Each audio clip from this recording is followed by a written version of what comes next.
Welcome back ناظرین. ہم گفتگو کر رہے تھے مہمانوں سے. اب میں جسٹس ریٹائرڈ طارق محمود صاحب کو شامل گفتگو کروں گی. جسٹس صاحب, آپ نے گفتگو سنی میرے سارے مہمانوں کی, سب کے پوائنٹ آف ویو سنے. اب اگر ہم آج بات کرتے ہیں تو آج پورے ملک کے اندر عام تعطیل کر دی گئی ہے, اعزازات بانٹے جاتے ہیں, ڈگریاں دی جاتی ہیں, اور اس کے بعد مونے صلاحی کو بھی باعزت بری کر دیا جاتا ہے.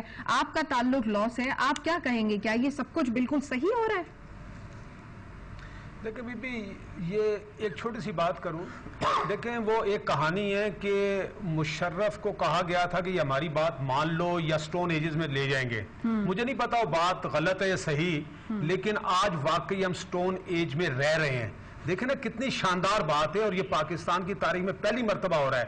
دیکھیں پہلے بھی حکمران جو کو بہت ہی اچھی پرفارمنس نہیں کرتے رہے, پہلی مرتبہ یہ ہو رہا ہے کہ یہ خود مان رہے ہیں کہ ہم یہ کام نہیں کر سکتے. دیکھیں نا انگریز سب سے اچھی کو چیزیں چھوڑ کے گئے, اس میں ریلوے شامل ہے. اگر آپ چمن تک آپ نے ریلوے سے سفر کیا ہو تو حیرانگی ہوگی اس وقت یہ انگریز نے کیسے ریلوے لائن بنایا تھا. دیکھیں نا ریلوے کا منسٹر یہ کہہ رہا ہے کہ ریلوے کو بند کر دیا جائے. دیکھیں نا, ارے بھائی تم خود گھر چلے جاؤ. دیکھو سر, ریلوے کے منسٹر نے تو یہ بات کہنی ہے نا, وہ تو خود ایک ٹرانسپورٹر ہے. مطلب ایک ٹرانسپورٹر کو جب ہم وزیر ریلوے بنائیں گے تو وہ ریلوے نہیں بٹھائے گا تو کیا کرے گا؟ نہیں بی بی وجہ یہ ہے نا, دیکھیں نا, تو آپ خود مان رہے ہیں نا کہ ہم سے یہ ریلوے نہیں چلتی, ہم نے تباہ برباد کر دیا ہے, اس کو ٹھیک کرنے کی کوئی کوشش نہیں کیا.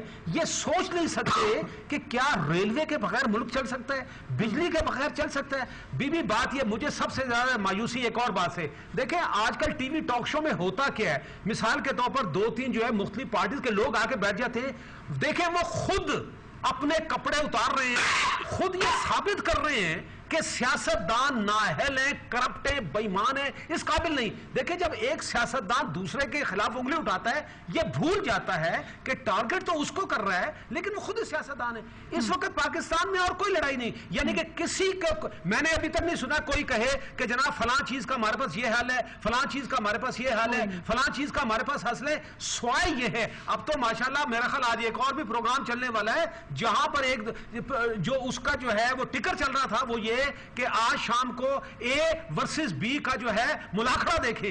گزارش ہے بی بی, یہ اتنی مایوس کن صورتحال ہے اور ان کو احساس نہیں ہے کہ لوگ اندر سے کتنے ابال میں ہیں, کتنی مشکل میں ہیں. اب آپ نے چھٹی کی بات کی, دیکھیں میں آپ کو بتاؤں, یہ محترمہ اللہ ان کو مغفرت کرے, دیکھیں جو ان کی کنٹریبیوشن تھی ڈیموکریسی کے حوالے سے, اور جو ضیاء الحق کے زمانے میں انہوں نے ظلم برداشت کیا, ارے بھائی اصل چیز وہ تھی, وہ نظریہ, وہ راستہ جو انہوں نے اختیار کیا. لیکن کیا یہ وہی جمہوریت ہے جس کے لیے ان محترمہ نے جو ہے قربانی دی تھی؟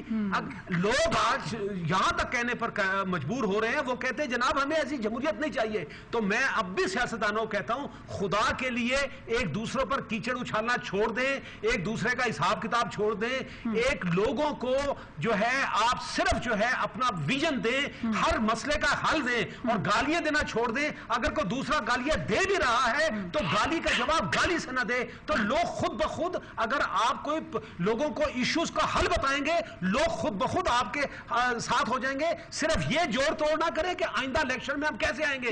اصل میں لوگوں کی عوام کے مسئلوں کو اگر آگے کر لیں تو یہ پرابلم ہی نہ پلاننگ بتائیں, ووٹ تو آپ کو خود بخود مل جائیں گے, خود بخود ہی ووٹ دے. اچھا انصار صاحب, میرا ایک اور سوال آپ سے یہ ہے کہ آج آپ نے آرٹیکل بھی لکھا ہے الیکشن کمیشن کے اوپر, اور میں وہی پڑھ رہی تھی, تو اس میں وہ جو آپ باتیں بتا رہے ہیں کہ الیکشن کمیشن کو بھی ایک طریقے سے ہرٹ کیا جا رہا ہے تاکہ منصفانہ الیکشن نہیں ہو, تو اس میں کیا حقیقت ہے؟ یہ کیا پورا ایک اور نیا پنڈورا باکس ہم انتظار کر رہے ہیں اس کا؟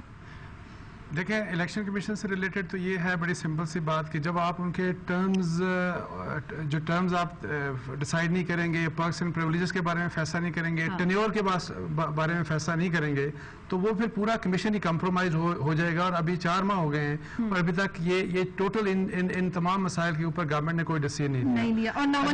ایک صاحب نے بات کی نا, سیف صاحب نے, کہ ہم نے کیا کیا. دیکھیں انہوں نے جعلی ڈگریوں کی بات کی, یہ الیکشنز انہوں نے کروائے تھے, یہ جنرل مشرف کے ٹینیور میں الیکشن ہوئے تھے جس سے جعلی ڈگری والوں کے لیے رستہ نکلا. پھر اس گورنمنٹ کی ٹوٹل انکمپیٹنس, ان سے میں 100% اگری کرتا ہوں, لیکن این آر او کی گورنمنٹ کس نے دی؟ این آر او جو ٹینٹڈ, جو بالکل